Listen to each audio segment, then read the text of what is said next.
একটা রিসোর্ট পুরা মানে কতগুলা পরিবার, ম্যানেজার, স্টাফ, মালিক, জায়গার মালিক সবাই ঘরের পথে বসে যাচ্ছে। ওই যে ওই গাছটাতে আগুন ধরে গেছে।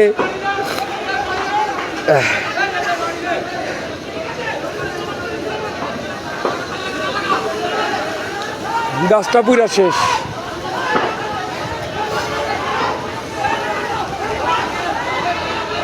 কিছুই করার নাই, আমাদের কিছুই করার নাই। আমি এখানে দাঁড়াইতে পারতাছি না, এত আগুনের তাপ। 200-250 গজ দূরে আছি, 150 থেকে 250 গজ দূরে আছি আগুন থেকে, দাঁড়াইতে পারতেছি না।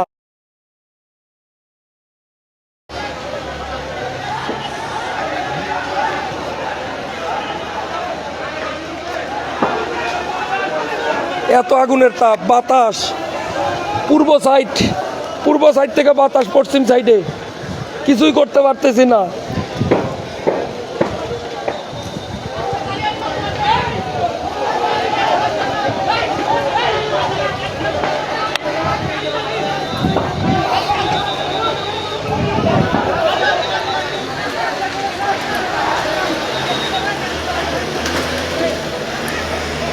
বাগাইহাট থেকে যে সমস্ত টুরিস্টরা আজকে সাজেক বেড়াইতে আসতেছেন, যদি এই ভিডিও কেউ দেখা থাকেন বা প্রশাসনের কেউ যদি দেখা থাকেন, তারা বাগাইহাটেই থাকেন, তারা আজকে সাজেক আইসেন না। আজকে ওই দিকেই থাকেন, খাগড়াছড়ি থাকেন, দিঘিনালা থাকেন,